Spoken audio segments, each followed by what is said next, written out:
everyone. Welcome to Tactical Scrubs. I'm so excited to be back with you today. Today's guest is not for nothing, but I've never seen Batman and Robert Kaiser in the same room. So he is one of my favorite folks that that I have worked with in the past 5 years that I've been building this business. And so I figured it was fitting for him to come on and tell a little bit about his story here, his experience, and just someone that I consider an incredible wealth of knowledge and mentor as I've been in this space. So welcome, Robert. Why don't you tell us just a little bit about you and where you kind of sowed your roots in security, and also, what you're up to.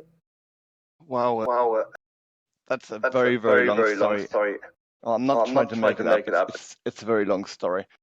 Obviously, to give you some facts first, I'm 56, turning 57.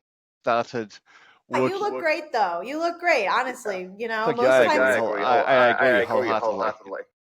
100% spot on with that one. I started working in security when I was 19. So we talk about a few years back.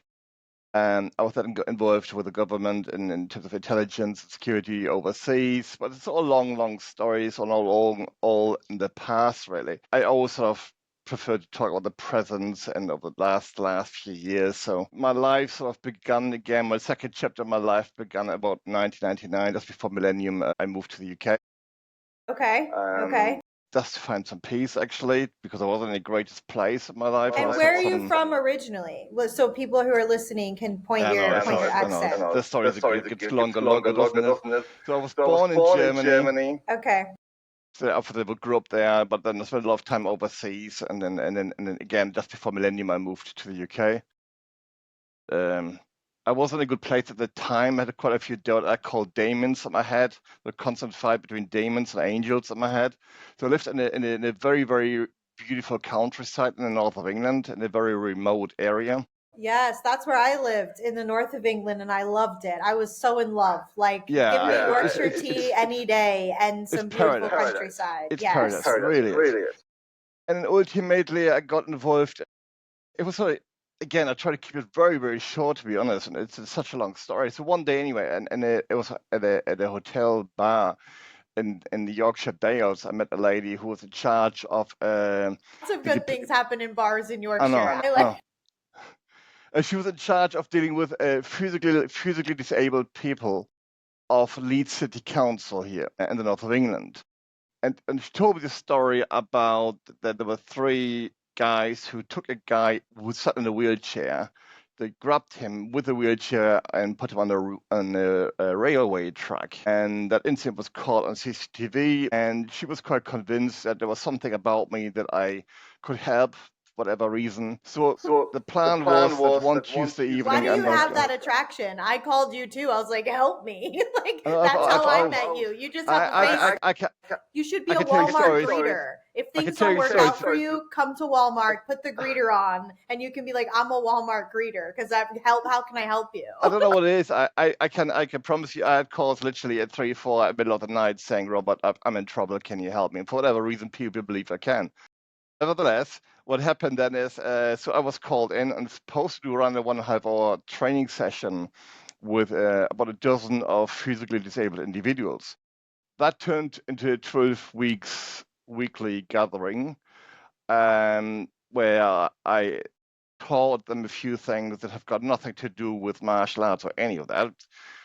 Some quite lethal stuff. Then the local TV or local radio stations got involved, the national radio station, national television got involved. And then I got involved more and more in women's safety aspects for working with women's support organizations, etc. Anyway, and 16 years ago, one day, my life was so busy. I spent so much time from the security point of view. I was spending so much time overseas again. I was married at the time. That I decided, hang on, I need to pack it in, and I don't want to be away for several months at a time. And I want my wife to know that her husband is coming home every night, rather than is he not. Yeah. So I decided 16 years ago to retire from what I call operational duty, and I sat down with my wife, and we had a lot of soul-searching conversations, discussing now what am I doing now, what are my gifts, what are my skills, knowledge, what is my forte. And then I said, okay, you know what, since my 19th, 20th birthday, I've always been passionate about saving lives and protecting lives and looking after Mm-hmm. people. And then I had the idea of setting up a company that is specialized in developing different types of protective equipment. Yes. And so you have several companies now. You have Yes, PPSS, right? So explain, yes. that's your physical guarding, more physical guarding side, right? Yeah, the legal breakdown of the companies, well, there is a PPSS group, so it's a group entity, a group company that incorporates other companies. So one of them is BioPro, where we're producing bite-resistant clothing for primarily mental health facilities and psychiatric facilities and special education needs schools. We have got PPSS itself, where we're producing high-performance body armor to Homeland Security agencies, the private security sector, etc., etc.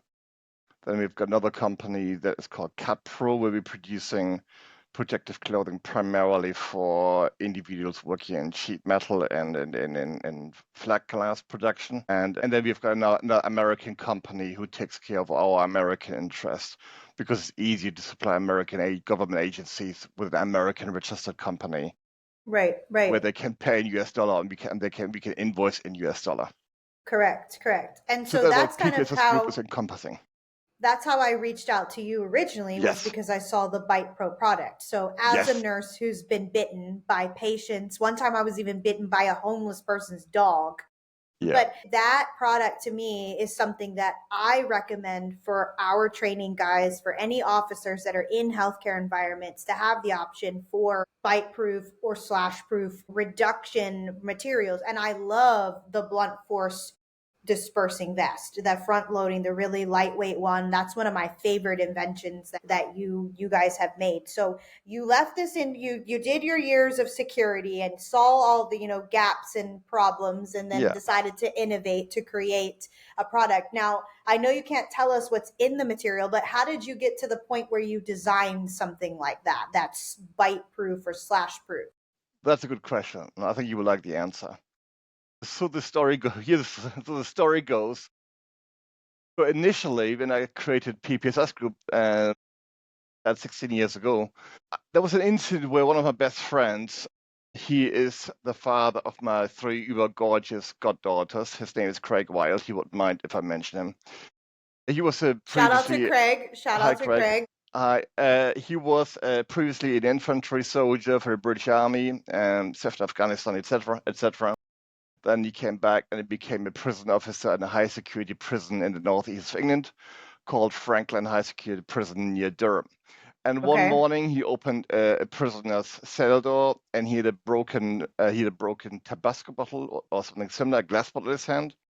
And he slashed my friend under his arm and he cut all the ligaments, tendons, muscle, nerves, and God knows heavy. A lot of blood, almost bled to death. They just got him in time. Survive Afghanistan and then get cut up Yes. in a prison. Yes, That's it's a awful. quite big story in Britain, and he obviously, yeah, he became sort of a bit of an inspiration for me from this particular point. And we had a long conversation afterwards, and he said, he said to me, even if I would have worn a body armor for a couple of $1,000s, it would have made no difference to me because the area where I got slashed under my arm, there's no body armor on the planet Earth offering any protection because obviously you wouldn't be able to move.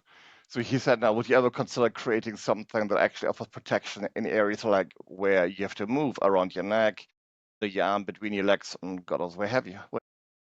I said, what a cracking idea. So I started traveling. I went to Japan, I went to Italy, I went to Germany, and literally wherever, and Pakistan, and we met different textile engineers. And ultimately, we developed a fabric called what we call Cuttex Pro. Right, right. A year into producing slash-resistant clothing for Homeland Security uh, agencies, at a meeting with one of the category A, means high security prisons in the UK, Okay.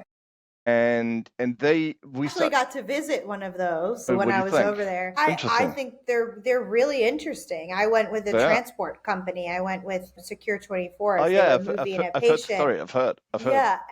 Oh, you've heard about that? Oh Yeah, I've God. heard. Britain is very small compared to the United States, so you know what I mean. It's like Chinese whisper Mel here. came to visit. I was like, is England ready for Mel? I don't know. But I did get a beautiful countryside, vehicle ride while I rode in the back where the psych Yeah, patients sit. So they yeah. knew where to put me at least. Oh, cool. So, anyways, what happened then? That conversation, he was in charge of the first response of then that major kind of trouble, and he asked me if the fabric would also offer protection from bites. And I said, why are you asking? And he said, because the majority of individuals they're dealing with, they don't really have access to any kind of edge weapon. So the slash resistant property of the garments or the fabric wasn't really his top priority. His priority would be really that the main problems they had were the inmates was what that individuals spit at them because it's the last line of defense when they're already handcuffed or restrained or whatever. And the second was that they are frequently getting bitten. And that's when we then looked at, hang on, okay, we looked at never mind, I hate the word market, but we did look at different application for the fabric that already existed.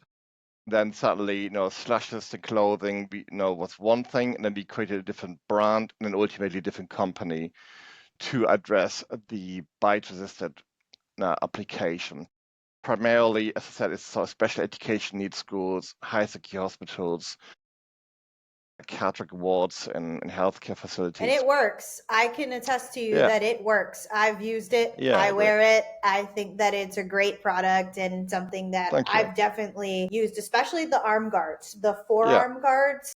yeah, That's one of my favorite things to wear because even if I don't have the Bite Pro jacket on and I'm wearing just my own jacket or my own thing at work, those arm guards are enough protection to where I feel like I actually had a patient come in with a knife, Robert. I don't know if yeah. I've told you this yet, No, but I had a transient patient that came in with a knife. And I asked him, do you have anything on you? But I had enough training to realize that probably him being homeless, he had some sort of weapon in his pocket.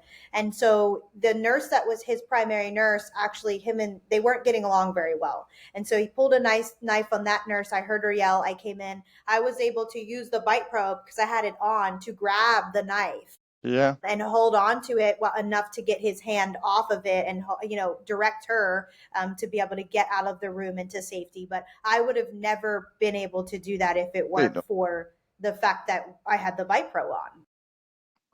I mean, the arm guards are, I think common sense will tell us, it's the most important product we supply to our customers around the world. Just based on the principle that if you're engaging with a person hostile or intoxicated or mentally ill, either way, that your arm you are probably most likely to be the closest to the person you're dealing with. So they are more vulnerable for sure. But even by human instinct, and we all know that unless we are extremely highly trained, and not everybody is, that if we are being attacked or being threatened severely, that our instinctive response may well just be to lift our arms to protect our face. And that makes our forearms and hands very vulnerable. And I think that's why arm guards usually are the go-to product, I would say. Yeah, yeah. And so how did you figure out that, like, how did you continue to innovate different products? Was it based on kind of feedback from the customer, like this is what I like or I need, or because you've got all kinds of varying degrees of different types, whether you want to cover from here all the way up to over the shoulder and different thicknesses and different kind of formulas there. I think it's a combination. I think, as you rightly said, for sure. I would say we pride ourselves to be good listeners, so we do listen to our audience and to customers and clients around the world. And so if they get back to us saying this, okay, we love your product, but we wish you would improve it, or could you, change the design, or can we modify certain aspects of it, then we are more than willing to do it. If it makes operational design and commercial sense, it has to make sense on every avenue.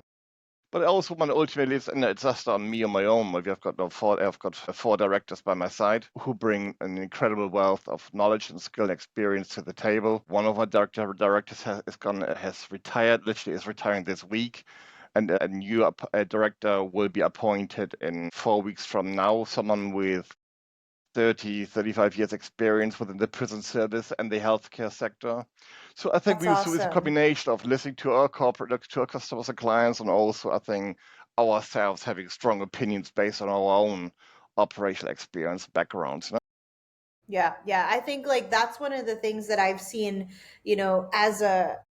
as a founder, right? And of course, my mission is a lot different than, you sell a product, you sell, training, you sell things that incorporate that product, and I'm kind of more of, who can I connect my clients to that have great products. And so Yeah, that's why, I think that it's a different style of business, but it's also something that I look to, to see the success that you've had in not only one country but multiple countries around the world, and the case studies that you guys really have to show that the product is not only intelligent but it's cost effective, it's reusable. Like, I remember I was talking to Richard and he was telling me like the life of like one of those jackets is like a couple years. People are getting, use out of these things, and to me, like, that's incredible when we look at the amount of waste that healthcare spends on product and yeah, supply.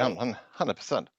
But some of our customers wear them literally for 4 or 5 years even. I mean, it depends, of course, how often you wash them. It's like any other garment, even the garment you're wearing right now. If that is your Mm-hmm. favorite garment you're wearing right now and you're washing it every single day, then the life expectancy of the garment is going to be reduced. It's common Right. sense.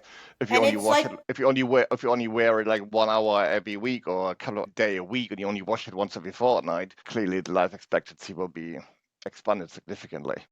right, right. And I think that's one of the cool things about the product is it can be reused. Like, you can wash them, reuse them, and they stay together. The only thing that it's difficult to stitch into because of the way it is, you know what I mean? But there's ways to alleviate that with patches and some other things that you can definitely do if you're looking for like the opportunity to brand things. So some of the things that I hear feedback from clients is like, hey, we want to put our logo on it, or we want to do, and that's what I love about your company is like when the customer comes to you and says, hey, we want to try this, you're like, okay, Yeah. let's figure out if there's a way that we can facilitate that. Well, we have done even embroidery in our garments. Well, it's Mm-hmm. all possible to my knowledge. I mean, we have done it Yeah. for the UK, for the NHS themselves. We put the NHS logo and we embroidered it literally onto the garment. So it's all possible. Well, Yeah. the good thing is Yeah. it's all about communications. If our customers and clients knock on our door with a request, and we will do our very best to investigate what is technically possible. And if it Mm-hmm. can't be done, it can't be done. It's what it is. We're always willing to listen. We're always willing to investigate and make it happen. I took the Bite Pro to a IHSS meeting yesterday in Central All right. Texas, right? So they all were laughing at me because I'm putting it all on. They're like, "Can we hit you, Mel?" I was like, "Go ahead." So the VP of Garda World, who is a former Marine, him and I got it. He was like, "Let me hit you," and he pushed me, and I was like, "Hey!" And I stumbled back, but it didn't hurt. He was like, "Wow, that probably would have hurt you if you weren't wearing that." I was like, Yeah. "Yeah, it would have. Yeah. You're a strong guy.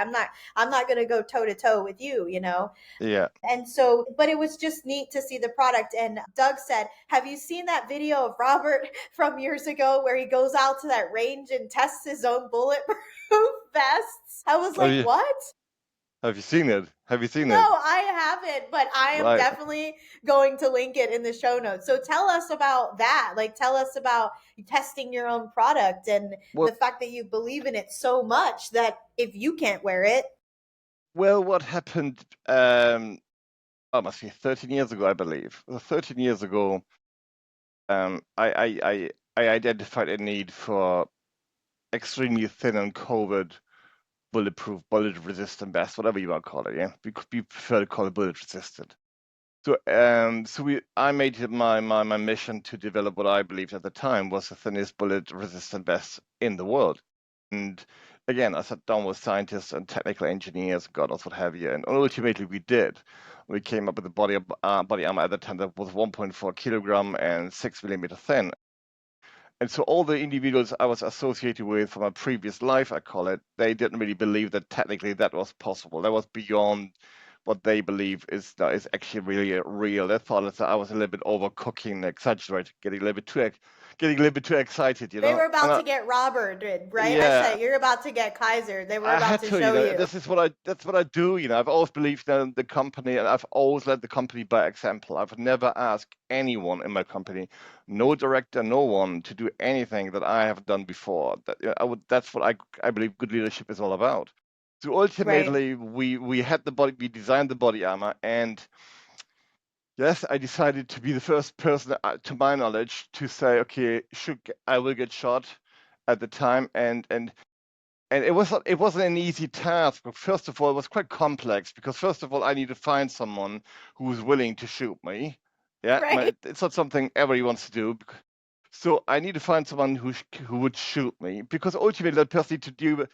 Well, that person has to deal with the aftermath. If it goes wrong, hypothetically, if it goes wrong, that person has to deal with the fact that person potentially killed me. Never Right. mind, it was my Right. instructions, but somebody has to live with that for the rest of their lives. So it's not easy to find someone like that. Then Wait, in who the did you UK, we find? investigated. Who did you What? find? Did you have to hire What? yourself a hitman? No, no, no. So in the UK, that wasn't possible because of health and safety regulations and health and safety laws. It's all very strict. And so ultimately, I had a friend who served with the South African Special Forces, who said, I'm going to do it. I know you, I trust you. And we trusted each other. There was no problem with that. And we couldn't do it in the UK, so we had to do it in a foreign country, not in the UK. And then, yeah, he did it. So he shot me with a Glock 17 with a 9mm parabellum rounds, was flying at roughly 430 meters a second. Did So, it so not, hurt? not well. I will show you after we are done here. I'm going to show you. I'm going to send you a couple of pictures. And so Okay. the bruising was initially was only that small and became that big. So when you see the video, there's a lady, a nurse, actually walking into the screen. And the lady was in charge of blunt force trauma injuries of the army in the country where the video was being produced. She said, I will be Mm-hmm. there for you. I will be on standby, but you must have an IV in your wrist. So if you go into shock or anything, I can take action straight away. Okay. So you can see here in Right. the video, I'm actually having an IV in my wrist already. And then so that I can tell you this now. So the body armor we produce, what actually made, is technically is some type of plastic. When the 9mm parabellum round made contact with the body armor, because of the kinetic energy and the absorption of the kinetic energy, the round turned into like a mushroom type of thing. And the plastic of the body armor melted against my skin. So that nurse walks to the screen and had to pull the body armor away from my skin because it's melting together. So the image I show you of the injury afterwards, or the blunt trauma injury, I will send you later. It's not that the round went through, it's just basically a burn You mark got of the burned. round basically melting the plastic and melting my skin, yeah. I sent you the video. You'll love it. Wow. Well, But look, anyway, I yeah. mean, if you can't test your own product, do you really believe in your product, right? I mean, that's I crazy. You might believe be a that. little crazy. I think I think, well, you will know it as much as I know. The world we living in terms of social media and digital marketing and social media and LinkedIn, everybody makes absolutely incredible kind of claims about their background, their experience, and who they are and what they can do. So I've learned in my life, there are a lot of people, what in England you call it, there are a lot of people who can talk the talk, but not everybody can walk the walk. Does it make sense? Exactly, exactly. Can you hear Yeah, and me? I Yeah. think that's one of Yeah. Okay. yeah, I think that's one of the things that attracts me to your product and to the brand is your ability to stick by the brand. Yeah. I think either you're freezing or I'm freezing, but I think you're breaking up a little bit. Yeah, I think we're having a little connection issue here, but we'll see if the Wi-Fi will Are catch you still up. there, Mel? No internet connection. Mel, I think I can hear you, Mel. Mel? There we go. I don't know. You know what? I Hey. think China's messing with us. I'm telling you, our whole country is like under attack. But so I'm so excited, honestly. So this is the coolest part about Robert, right? So Robert, like he doesn't have enough shit to do, right? He's over there living his best life. And then he decides that he's gonna write a book. Okay. And this book, Right. let me tell you, like I spent what did we talk? We first time we talked was probably 5 years ago. I literally found you on LinkedIn. I said, "Hey, you're like an expert. I know nothing about any of this." And I remember you had very wise words for me. You were like, you are in the deep end. You know what I mean? Like, this is a very uphill battle. Like, what you're trying to do is very difficult. Healthcare is very challenging. And so, but he was very encouraging. He was like, just learn what you can, and I'm happy to, help support you in any way. And now, we've built this nonprofit that takes veterans through these funnels. And I'm at every day I wake up and I'm like, how did I get here? But it started by having beautiful conversations and encouraging conversations with people like Robert. And so he wrote this Thank you. book. He sent me this book. He's like, hey, will you check out my book? And I'm like, oh yeah, are you kidding me? So I literally read it in probably 3 days. It took me maybe 3 days to read it. I sat down and just went through it. And it was everything that if I wanted to teach kind of a woman that of what I've learned over the past 4 years or 5 years of talk, it's all in this nicely compiled book of advice and stories. And just you can see like that your passion for what you're doing was really exemplified in the book. And it starts with things as simple as, Jeff Cooper's principles and, stoplight and all of the things that we talk about in physical safety and situational awareness, and all of the things that we don't get taught as women, and people don't spend enough time, in my opinion, learning about and thinking about. And I think that if we spent more time educating our daughters and educating the people around us about the things that they can do to stay safe, it would also empower ours to, act in different ways. I am a single mom of three Yeah, boys. And so I was loving some of the things that I was reading. I was like, hey, hey guys, check this out. This is really what true masculinity is like. And I think that when I was over in the UK, I'm going to talk about a controversial topic right now. So, we can feel free to edit I this know it. out. I know it's coming up already. Yeah, Go if on. you want to edit this out, that's fine. I agree with you, No, whatever. it's your podcast. I I mean, I think that in England, from what I could see, yeah, there is a degree of feminism that is almost attacking the idea of masculinity, like the concept challenging masculinity. And I think true femininity isn't something that challenges masculinity, but embraces the power that a divine feminine or femininity has. And I think masculines and true masculines, their goal is to protect and help the feminine to yeah, nurture our society. And I think yeah. that's been kind of lost over in England more so than it is over here. And I saw the difference in the mental health of the men, like just the idea of that. And I think like men are more impassioned and empowered to step up and protect femininity because you have a voice over there to do so. So it was interesting to me to see that dynamic and the frustration that exists, and the lack of, I guess, respect between the two. I mean, the masculinity is a word. It's one of these key phrases. If you type into Google, you will find literally 10,000 of different pages of views on it. And when I talk about masculinity, yeah, quite in depth, I would say, in my book. Mm-hmm. Mm-hmm. But it's a word toxic that makes a difference, isn't it? Yes. There's nothing wrong with going to the gym and working out. There's nothing wrong with being a man. There's nothing wrong with trying to be a good provider. No, there's nothing wrong with being respectful towards a woman and be a gentleman. Sometimes when we live in a society where sometimes you open a lady's door in a restaurant or in any kind of building and people don't like it anymore. I think there's a difference between masculinity and toxic masculinity. There's a big difference. Yes. And in Yes. the book, I think I try to hit this point home quite hard.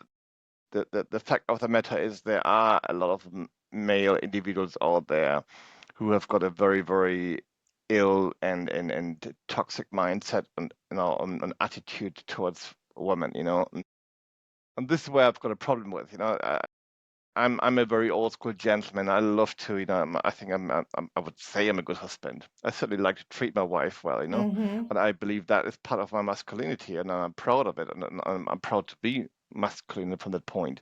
But toxic masculinity is something that I think it really needs addressing, needs fixing, and I've seen in the last 30 years and more now, I've seen so many females. Um, having suffered, having survived some of the most horrific crimes we could imagine, our worst nightmares, you know what I mean? And I think that's needs dealing with. And I think and I spent so many years dealing with the subject matter and different avenues. And I think the time was right where I thought, listen, I needed to put everything down that I have to say. It was one of the significant reasons why my wife and me decided to leave the country, leave England, and move to Italy into the mountains with our 2 dogs, 3 cats, and God knows what have you. And we just sit here, and I needed that peace to say, listen, let me leave me alone for the day. And it took me literally a year and a half to write it. Yep. And ultimately, we talked about 520 pages, exploring what men need to do different. There's nothing wrong with, as you said, there's nothing wrong with being a man. There's nothing wrong with being masculine at all. It's, however, wrong to look at women as second-class citizen, as something to use. Yep. Yep. And I think women also need to step up and say, and embrace their role in creating cultures where there is such negativity towards women. I think you have to step up and say, not that violence is acceptable or that there's any reason, but also like, how are you treating men in the environment and as a whole? And are you empowering them, to the ones that are protectors, the ones that are good masculine energy, good folks? Like, how are we supporting them in their efforts to keep us safe? And that's why I was really excited to be able to read the book and be able to bring you on the platform to talk about, because your experience is very unique and you have a lot of anecdotal stories and evidence from your work and from your perspective that you're able to share with men and with women to give them an Yeah. environment where they feel safe and protected, and the skill sets that they can. But I look at the book a little bit like the other businesses I've created on my own today. It's like you can't beat experience, and I think the book, anyone in today's society, bless AI and ChatGPT and what have you. I mean, everybody can write a book today. Exactly. Everybody can write blogs today. You see, and it's a bit of a sad time, I feel, where you go to LinkedIn and you just don't know anymore If it's what of the them content or actually it's has. AI or who wrote Exactly, it, like, exactly. yeah, I agree. Exactly. And so not only because someone has got this kind of magic LinkedIn post with amazing kind of vocabulary and really profound meaning and impact and informative and helpful and whatever, well, it doesn't mean that that person is very knowledgeable. He just have put the right prompt into ChatGPT and got the right text. Everyone knows mine's And I legit because think, it always has like spelling errors. Like Mel can't spell. Like Mel types it. but but this is what, and I think whether you make a point though, I think that makes us stand out as human beings. So when I wrote my book, for me, it wasn't the most important thing that it was grammatically perfect or not. I couldn't care less if there's a spelling mistake in there or not. I'm sure there will be, but that's the last of what's the last of an objective of mine, that of everything I've learned over the last 35 years of dealing with violence against women, to put into words. And ultimately, the international edition will be released in a month's time, and I'm still doing a forensic editing now. And I just passed the 113,000 words mark, and I could continue and continue. Not a single word's been written by ChatGPT. It's just literally things I know.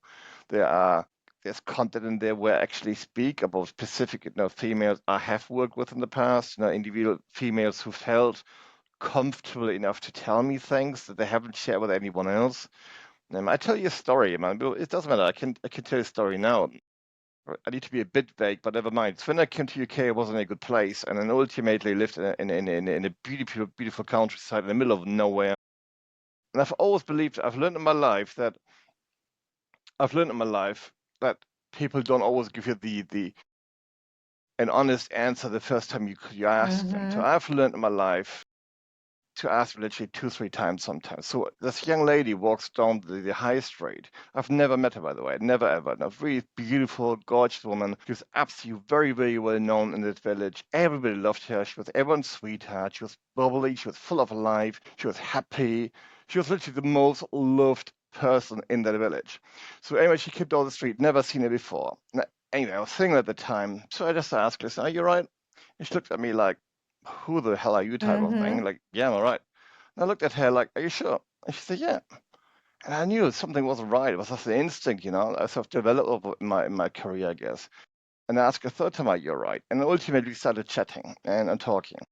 And it was only days later that she told me the story, that she was basically, raped by several men in one night, and the rest is history. And it became a quite big case in the UK. So I don't want to go into much more details here.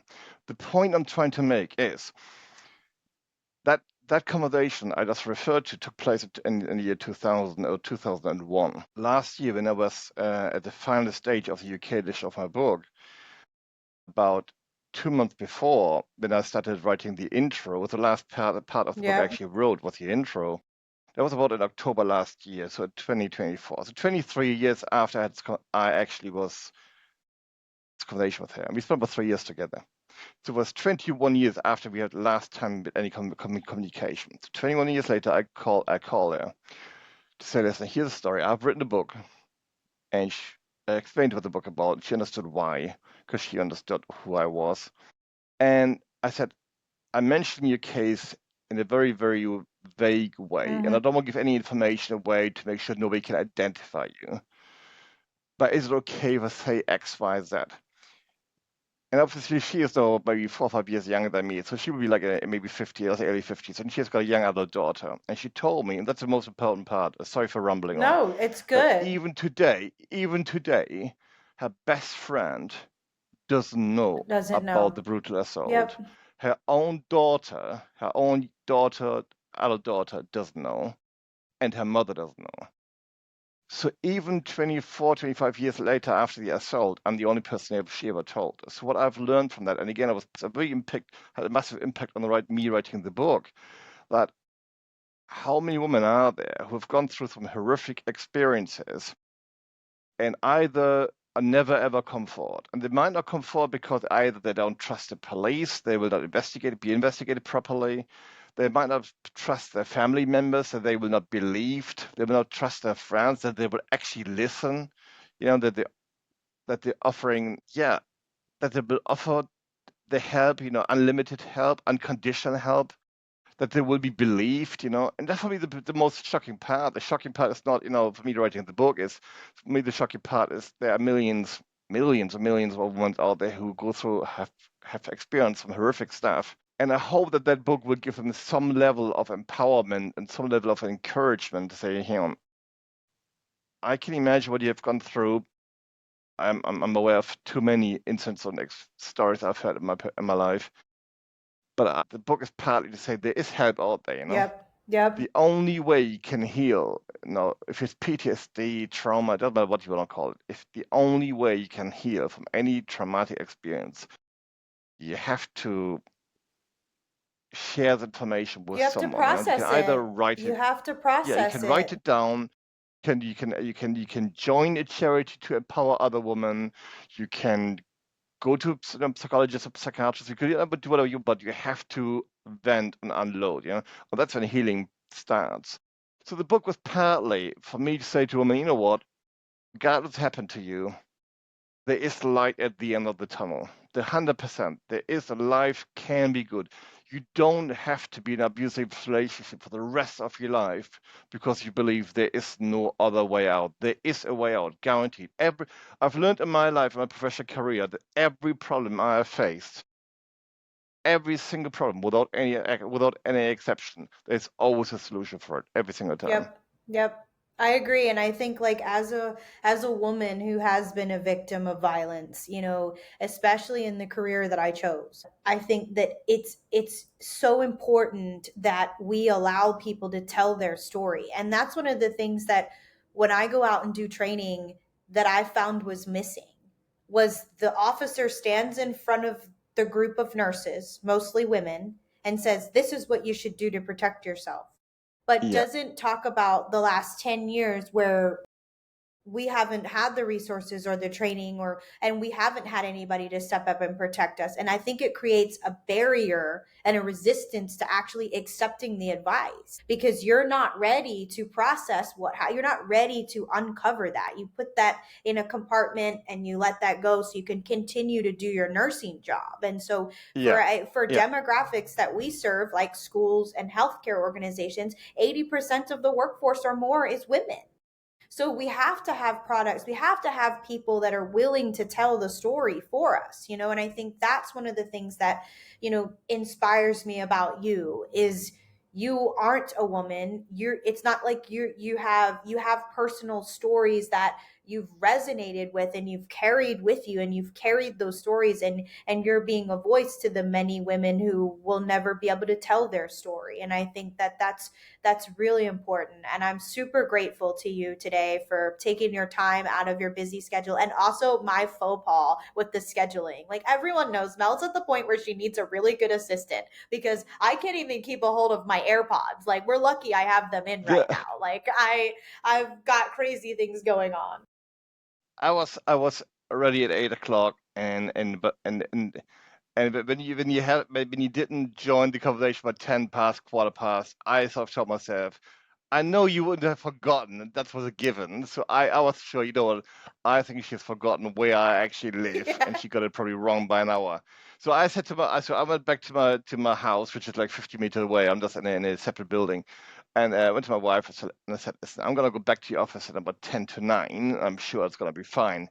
And So here we sorry. go. And everybody knows Don't me. worry Like, about it. Mel is like that. Like, Don't and I worry. tell people all the time, there's certain things that people are really good at, and there's certain things that you're not good at. And I just surround myself with the people that are excellent. So I'm so grateful to have you as, a mentor, as just a light to the community. And thank you for everything that you've done, innovating and traveling around the world to try and make healthcare and schools safer for us. And I am forever grateful. And if we want to get in touch with you, It's how do we reach out to you? On Well, LinkedIn? you've got my email Uh-huh. address. Yep, on LinkedIn. Email is usually If you want best, to or follow WhatsApp. Robert, and his book is coming out, the international version will be coming out in the next month. So I encourage people. In Italy we always say Viva WhatsApp, you know what I mean? So WhatsApp rules. Uh-huh. Everything here in Italy where we live is just gone. Every communication is just Yep. done via WhatsApp now. Yep. No, but listen, what you just thank you for the compliment you just paid. But man, the same with you, man. It's just absolute pleasure to see your progress and to see. I mean, you've become a real powerhouse. I mean, that's how I described it to my wife in a genuine way, and in a very respectful, kind, and caring way. You've become a real powerhouse. You know, you can see you will go places, and you can see you mean well. And I've always said associated myself with individuals who genuinely care. I keep saying it. There's money is important. There's a question about that. No, nobody's arguing the fact that we all have to pay our mortgage or our Yep. credit cards and our cars. Well, there's nothing wrong with making money, you know. But I think there are ways of doing it. You know, you can either, overcharge people and not deliver and underperform on whatever you do, or you can be a good person and provide a service or a product, whatever it is, that genuinely is good. Well, I think every time I see you on LinkedIn appearing, and I could tell, you genuinely care and you're a good person. And for me, that matters. That's why I've got time for you. Well, I really appreciate it. And I think that, we're just ready to solve an issue. If I see a problem, and So, let's roll up the sleeves and get it done. absolutely, Cut absolutely. from the gangster, recognize gangster, Robert. But what a good feeling to wake up every morning. I say to my team all the time, no, we need to realize what we do every morning when we go to work, or when my team goes to work. I said every day you go to work, you're saving lives. Every time you're leaving work and you go to bed, you must go to bed with a smile on your face, because if you don't realize that you go to bed today and potentially, even without you knowing it via email or telephone call or whatever it is, you must know someone is coming home safely tonight because of what you said or because of what you do. And what a great satisfying feeling that is. It's such a great job that we have chosen. And if you see your LinkedIn connections or my LinkedIn connection, that's what we all have in common. We all have in common that we all can go to bed and look in the mirror and think, we're doing something good, Yep. Yep. And in this world, And that's the most that's what we need, right? That's what we need. absolutely, Champions of the good. So thank you, Robert. I exactly. will let you get back to your beautiful cave in Cool. Italy and hide out. I'm so jealous. We'll have to, Come to visit. my gosh, I would Listen, love to. you have an open invite. Fly over here anytime. Stay here. We'll take care of you. My wife is an outstanding chef, I bet. so she will spoil you rotten. I love She it. is. She really is. I love it. Well, thank Yeah. you so much for your time, Robert. We'll connect and everything to get information about Bite Pro, Slash Row, PPSS Group, and Robert's phenomenal bulletproof or bullet resistant materials and slash proof resistant materials will all be in the show notes below. So make sure you reach out Yeah. and kit out your security. I was over there and they said, "Kitten, it's time for the French kittens," and I was like, "What?" And so I was like, "What do you mean?" They're like, "French kittens," and I was like, "I don't know what you're talking about." And obviously they had like their accent from south of London, so they're like kitten, Yeah. and I'm like, "What do you mean?" They're like, "It's time to put the kit on because we're gonna go." And so now I'm like, "All right, guys, French kittens," and so that's one of the things that I've adopted into our vernacular over here. So, but I wish you so much tremendous success with your book and blessings, and thank you again for Thank you. being here today. Thank you for your invite. Stay in touch. You know where we are. Don't be a stranger, okay? We'll talk soon. All the best. Bye. Bye-bye. Bye-bye.